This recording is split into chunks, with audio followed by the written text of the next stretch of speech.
Assalamualaikum warahmatullahi wabarakatuh. Halo semuanya, saya Ivan Abdullah dan teman-teman saya mau menjelaskan satu materi mengenai konsep dasar manajemen pemasaran. Dan sebelum kita memulai pematerian, perkenalkan dulu satu persatu teman-teman saya. Halo, perkenalkan nama saya Himi Ramadan. Saya Akila Fatimsara. Saya Feby Amalia Pramesti. Saya Korea Inaida Putri. Nah, itu dia tadi nama-nama dari teman-teman saya. Jadi langsung aja kita ke videonya. Pertama ada pengertian pemasaran. Pemasaran ini sendiri merupakan aktivitas yang sangat penting dalam perusahaan. Bahkan pemasaran merupakan ujung tombak dalam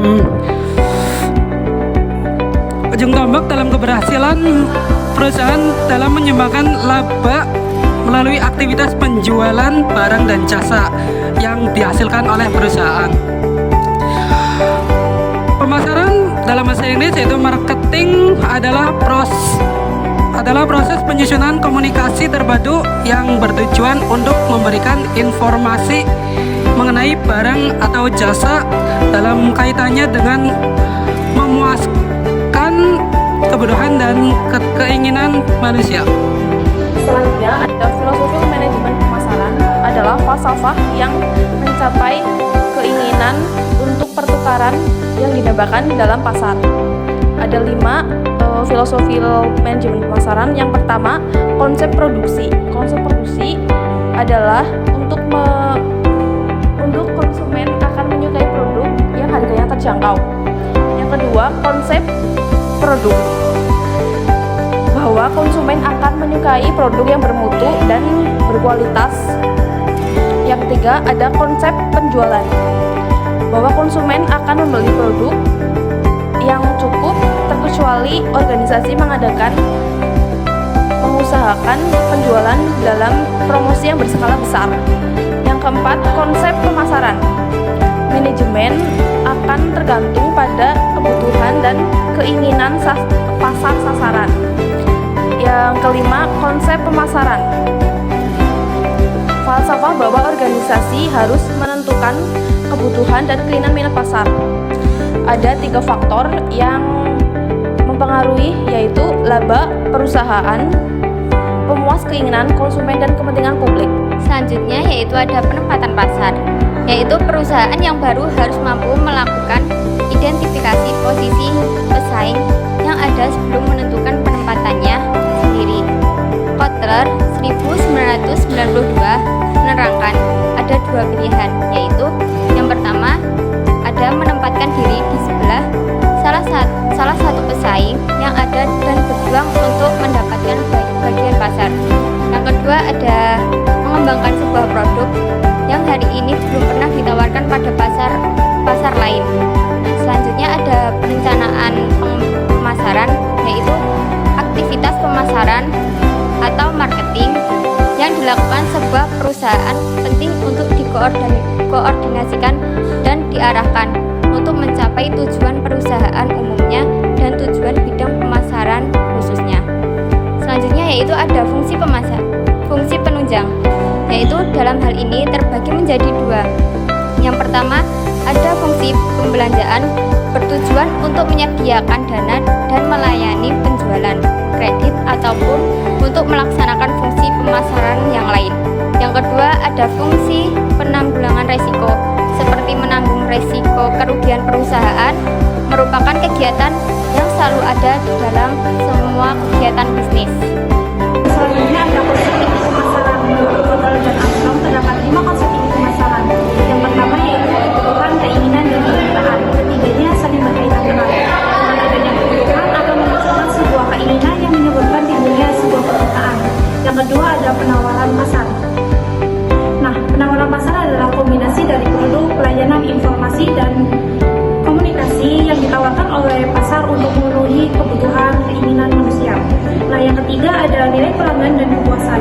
Nilai pelanggan dilihat sebagai kombinasi dari jasa, servis, harga, dan mutu.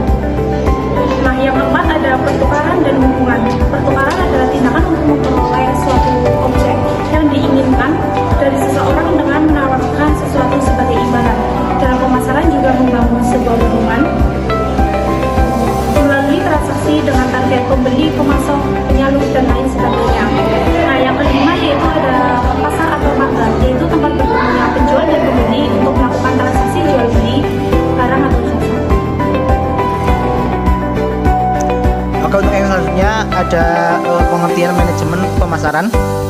Menurut Kotler dan Keller di tahun 2016, manajemen pemasaran adalah seni dan ilmu dalam memilih, mempertahankan, serta menumbuhkan pelanggan dengan meningkatkan nilai pelanggan.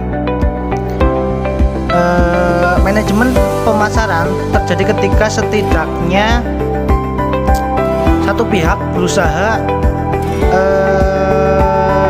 melakukan pertukaran satu pihak potensial dan memikirkan cara mencapai tanggapan yang diinginkan dari pihak lain.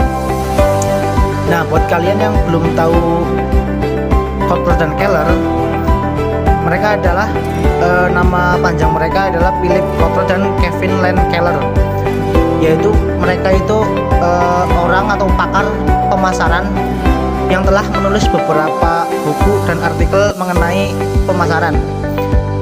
Untuk Philip Kotler sendiri, beliau adalah Profesor Emeritus Pemasaran di Sekolah Manajemen Kellogg Universitas Northwestern, dan beliau telah menulis lebih dari 80 buku. Dan untuk Kevin Lane Keller sendiri, yaitu pakar pemasaran yang telah menulis buku bersama Philip Kotler. Salah satunya adalah Marketing Management di tahun 2003. Nah, untuk selanjutnya ada fungsi manajemen pemasaran. Yang pertama ada fungsi pertukaran. Nah, untuk fungsi pertukaran sendiri dalam manajemen pemasaran adalah proses di mana perusahaan dan konsumen itu saling bertukar nilai melalui produk atau jasa. Dalam konteks pemasaran, pertukaran ini adalah inti dari kegiatan pemasaran karena berfokus pada penciptaan hubungan yang saling menguntungkan antara pihak yang menyediakan dan pihak yang menerima, antara penjual dan pembelinya. Untuk yang kedua ada fungsi fisis. Fungsi fisis atau fungsi fisik berkaitan dengan proses yang melibatkan pergerakan produk secara fisik dari produsen hingga konsumen, seperti kayak pengangkutan atau transportasi, penyimpanan, pengemasan. Dan fungsi fisik ini mendukung efektivitas pemasaran dengan memastikan produk tersedia, mudah dijangkau, dan dalam kondisi yang sesuai dengan kebutuhan konsumen. Selanjutnya yang ketiga ada fungsi penyediaan sarana. Fungsi penyediaan sarana dalam manajemen pemasaran adalah untuk mendukung proses distribusi, promosi, dan penjualan produk atau layanan agar dapat mencapai target pasar secara efektif. Sarana yang disediakan mencakup berbagai fasilitas dan infrastruktur yang diperlukan untuk mendukung aktivitas pemasaran seperti distribusi produk, promosi, dan tempat penjualan. Nah, itu dia tadi video dari kita. Terima kasih sudah menonton dan sampai jumpa di